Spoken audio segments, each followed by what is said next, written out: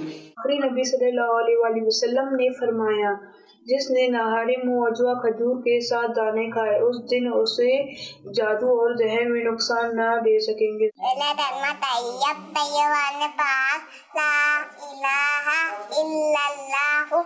محمد رسول اللہ، لا الہ الا اللہ محمد رسول اللہ. کھاونی مندوب ہے جانا بھی سو ہے، ہم مدینے جائیں گے. کیا بات ہے، کیا بات ہے، ماشاءاللہ. پیارے پیارے بچوں کی پیاری پیاری ادائیں. 7 کروڑ مرحبا.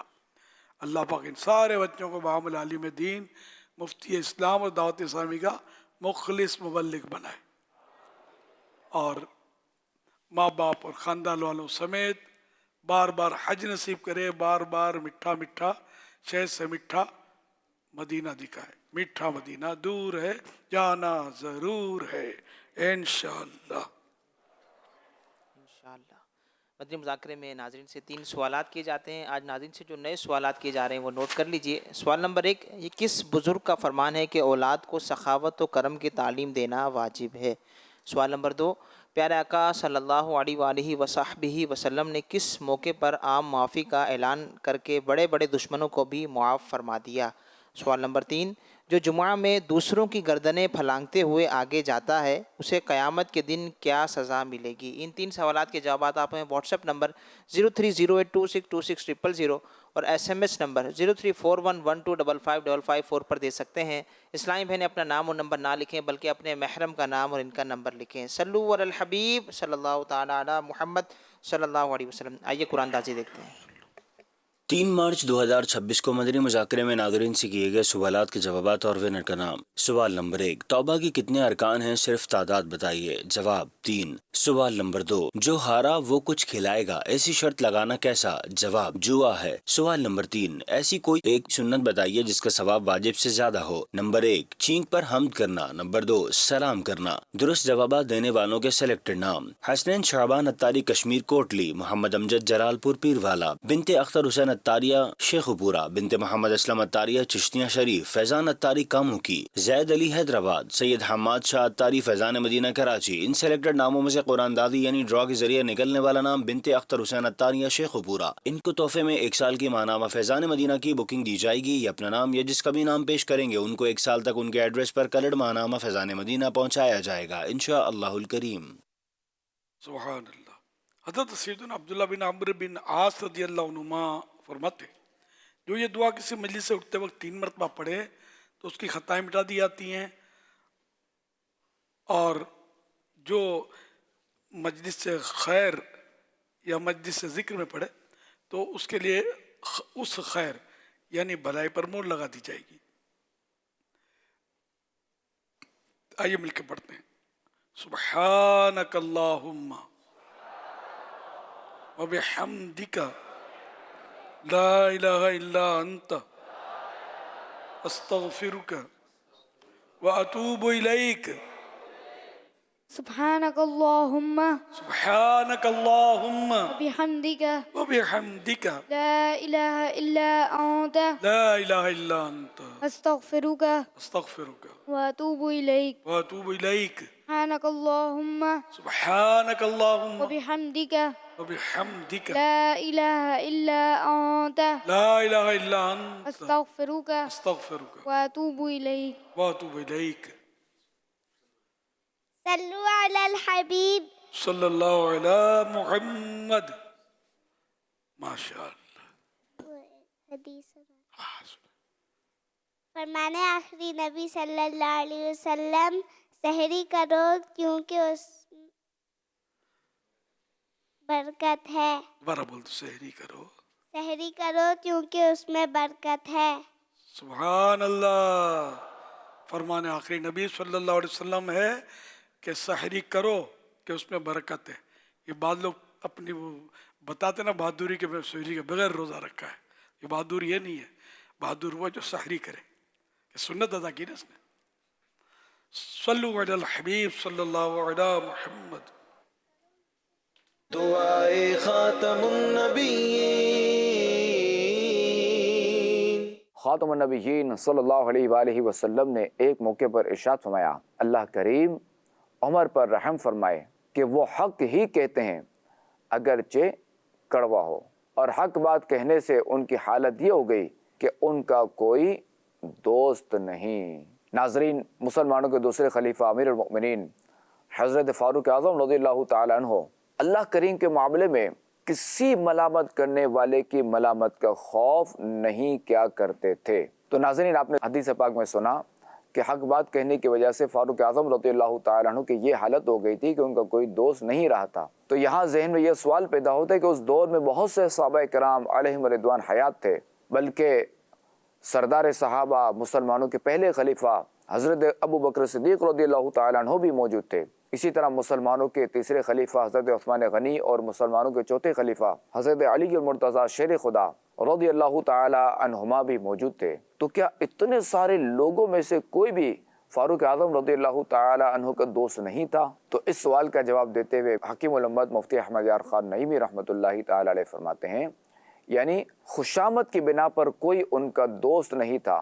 لہذا حدیث پاک کا مطلب یہ نہیں کہ اللہ، رسول اور جناب صدیق اکبر اور دیگر مہاجرین و انصار صحابہ بھی حضرت عمر رضی اللہ تعالیٰ عنہ کے دوست نہیں تھے. تو پتہ چلا کہ فاروق اعظم رضی اللہ تعالیٰ عنہ کے اللہ والے دوست بہت سے تھے، مگر خوشامد کی بنا پر کوئی ان کا دوست نہیں تھا.